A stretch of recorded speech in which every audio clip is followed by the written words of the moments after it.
Alright, best behavior now. We're going to be doing some negotiations. At least I hope I've done it right anyway. Now, we need to do this to get access to master training for persuasion. Which, at this point, I don't really need, but still, it's good to get regardless. We also need to have perception. We also need to have a charisma 20 to get the best result in this. So we got that mostly through leveling, but also some boons and buffs of all. Where's the boons? Kills. Blessing and curses. Those with a jewel have been blessed with many admirers. Because you made an offering to the goddess Castella, you receive a blessing of beauty. Beauty, gypsy blessing. Blessing, yeah, we should be fine. So we have to... In order to get the best result in this, we have to do everything to favor Tarant. If we don't do it, well, it actually can affect the ending. Oh, that's a wooden object. You're not supposed to be here. Please leave the throne room immediately. What? Is it not active?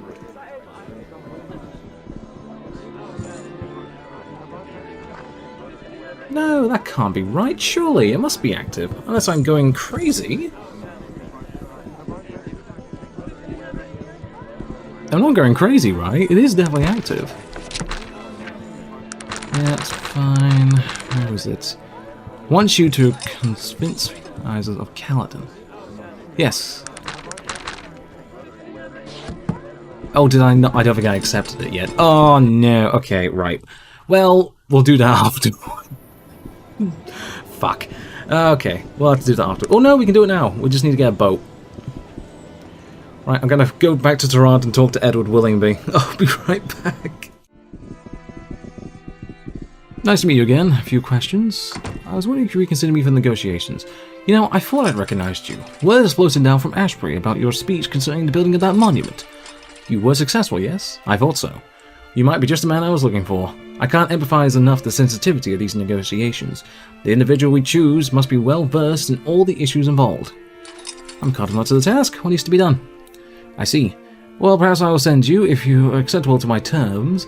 My terms. You'll be paid a sum equal to your performance. In fact, you are successful in convincing the King's advisors to agree to membership in the Unified Kingdom. If I find your performance acceptable, I will also train you in a master of the persuasive arts. And how will my performance be rated, sir? Well, if my negotiations are... Well, in any negotiations that are a compromise, you'll be given a dossier which outlines the articles of membership in the Unified Kingdom. The less you have to compromise on those articles, the more money you'll be paid. Are we clear? Done? I'm glad you agreed to do so. Travel to Kaladin. When you arrive there, you'll meet a man outside the royal castle by the name of Renard. He'll console you just before negotiations. Anything else? Here's the dossier I mentioned. Read it carefully. You'll need to know it intimately before the meet. You don't. You really don't. Renard will tell you where to meet me once negotiations are done. And remember, these negotiations are very sensitive. Speak to no one about them. Understood? I'm leaving now. Let's look at this dossier. We don't really need to know all of it, but this is fine. There are 10 important points you need to take into consideration when speaking with the King's advisors.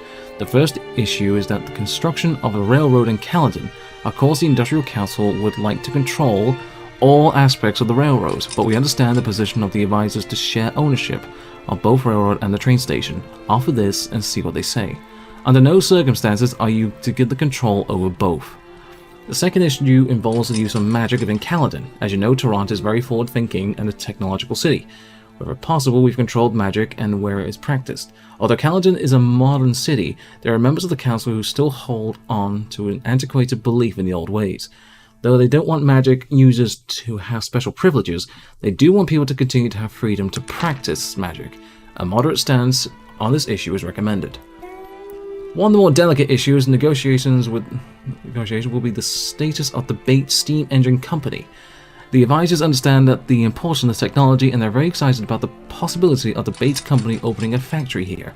But they're also concerned about the domination of Bates of their own companies.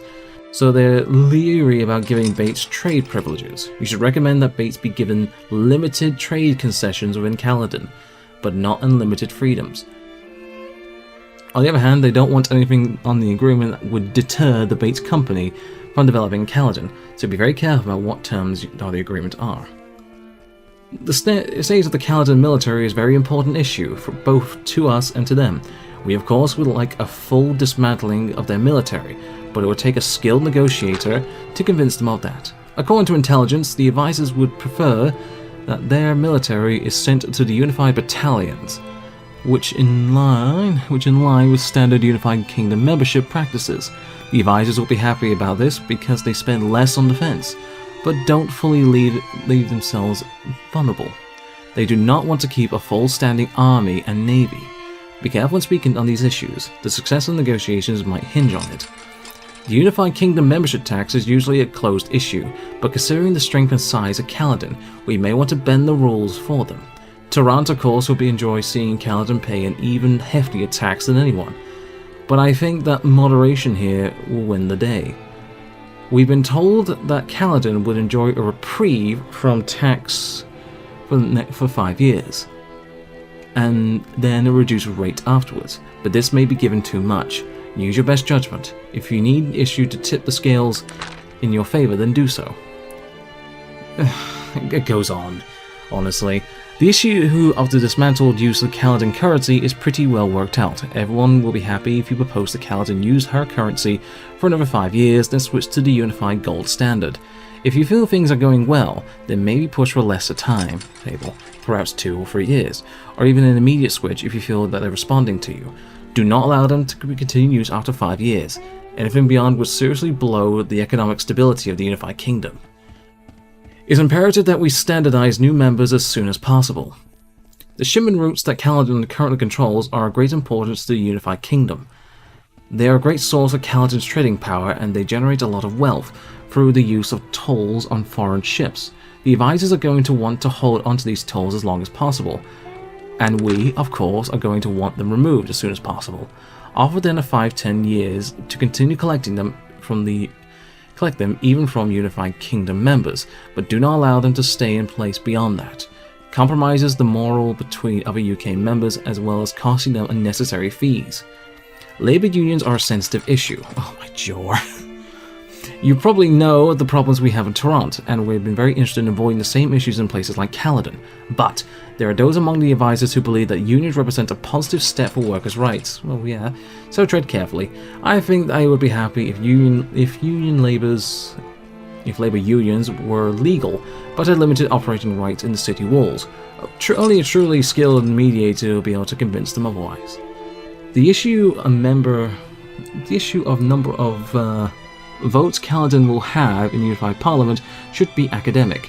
You should not, unless absolutely necessary, offer them anything but the standard initial 2 votes, followed by an increase of 3 votes after 5 years of membership. If there's a way to limit them to 2 votes indefinitely, we will be very happy, but you have to be very convincing to do so. The final issue concerns Kaladin farmers. As you might know, Toronto is very dependent on them for grain, and they have prospered greatly because of heavy export taxes. Kaladin want to keep this so as long as possible. You have to decide what is best in dealing with this issue. The sooner the tax is lifted, the better for Toronto. Use the final issue as a bargaining chip if necessary.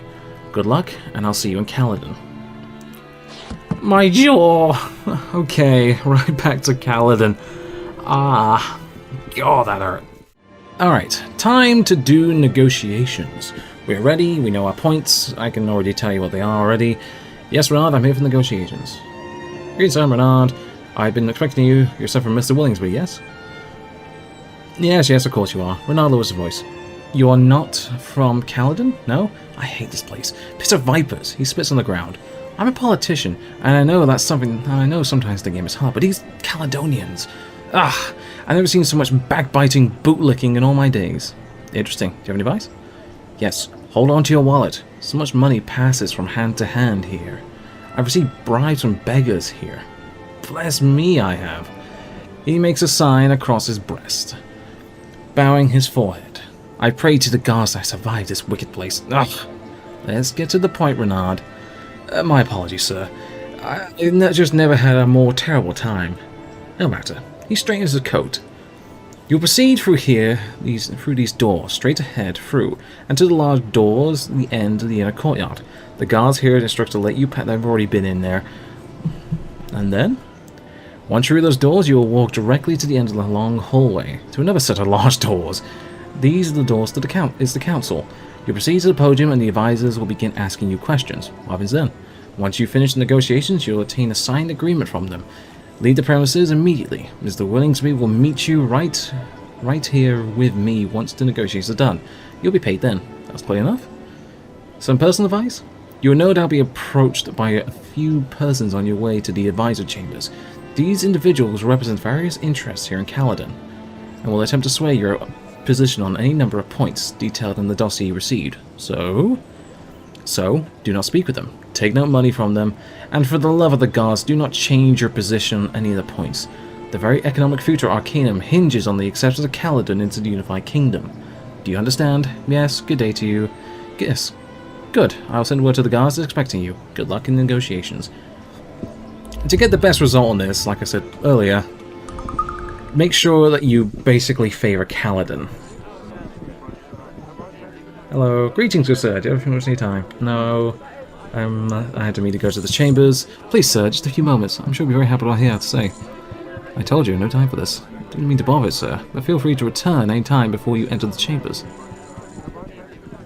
I'm not gonna talk to them, honestly. There's no real need to. Honestly, I actually forgot they were there. I thought they were just normal people. They don't really interact with you yet. Hello, it is I. Please step to the podium, sir. Dear sir, we are grateful for your time today, and very much appreciate a few moments of your time to clarify the remaining points of the article of membership. Once you have answered our questions, and then we will vote as to what our position will be concerning Caledon's membership in the Unified Kingdom. I should begin, please. Please specify what Tarant's position will be on the issue of construction on the railroad here in Caledon.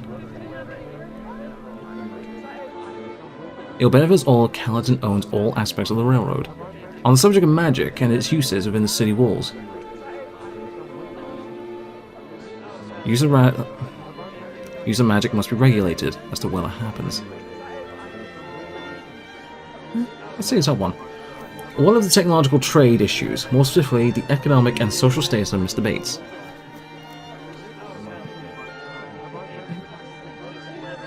Bates is genius. His trade freedom assures Caledon's prosperity. And the military? What happens to our army and navy? A full dismantle of your troops as a sign of peace.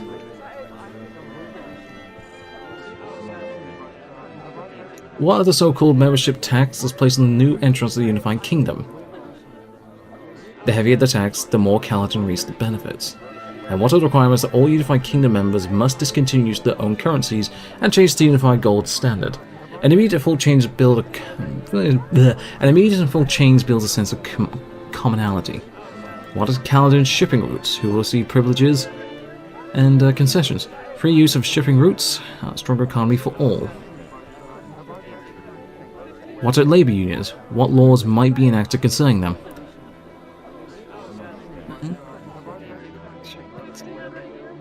It is what they want. I don't agree with this bit at all. Caledon's better protected, labor unions are outlawed. On the number of votes Caledon will have in a unified parliament, where do we stand on that issue?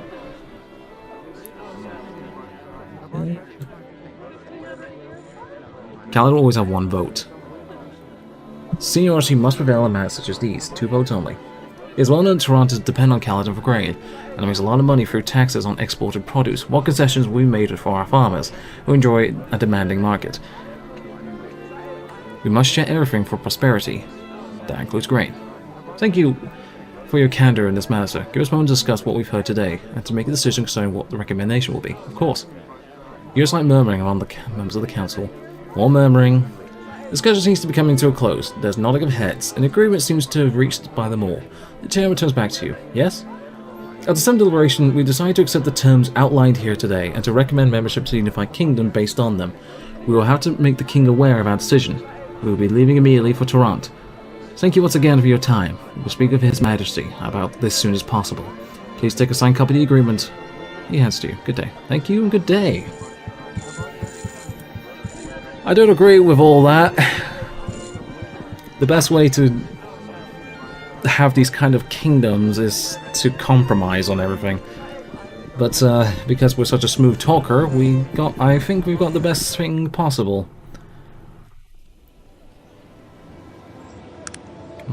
I see it? Terms of agreement. No, I can't. What's his note? Dear Mr. Carrington, enclosed the payment. Okay. Hello, my dear boy. Well done, well done. I've heard you secured an agreement with the council. Let's have a look. Here it is. What? Look at this is incredible, my boy. You're far exceeding our highest expectations. Bravo, sir. I salute you in your negotiating skill. Thank you, Mr. Williamsby. No, thank you. I'm going to pay you 11,000 gold pieces for your efforts. I usually not pay so high, but you've done us a great service. I'm going to grant you an honorary ambassadorship. People always say, I'll grant you honorary ambassadorship. People shall always remember what you've done here today. Well done, sir. He bows. Can you also train me as a master in persuasion as well? Yes, of course. Now, the important thing in negotiation is, he whispers in your ear for a few minutes, and there you have it. All the secrets and the persuasive arts. Thank you, sir. Say no more, say no more. You've rendered Toronto and all the unified kingdoms a great service. You will be remembered for many years, my boy. Good day to you, Mr. Williamsby. And that's that. Because of that, we got a reputation thing. Persuasion Master of Arcanum. Your reputation for honorary and negotiation is legendary. Honorary Ambassador to Toronto. Because your excellent performance in negotiations with Kaladin membership, Unified Kingdom, you are seen as a hero by many Toronto citizens. And we're a friend of the Malokian Hand. That's great. That's really cool. Honestly, that's bloody fantastic. And there we are, Persuasion Master. That will allow us to recruit anyone to our party, regardless of their affiliations, persuasions, and all that fun stuff. But where do we go from here? Well, I've been thinking, and I realized why I couldn't access the various stuff there. We have to find what the marks, what that whole eye-poo-pod thing said on the sarcophagus. And it's referring to the Ring of Bovar. Bodar? Yeah. The ring outside of Rosebur, well, it's Rosebur. I was going to say Rosebur Inn. You get the place. So I think that's our next port of call. Hitting up Rosebur, and hopefully finding out where to go from there.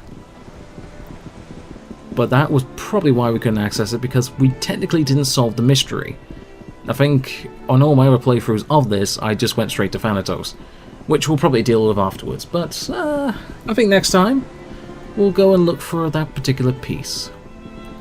Right then, I will see you in the next one. I'm going to stop here for now because my neighbours are being loud, because unfortunately it is half term here and the kids are screaming like freaking loud as bloody hell.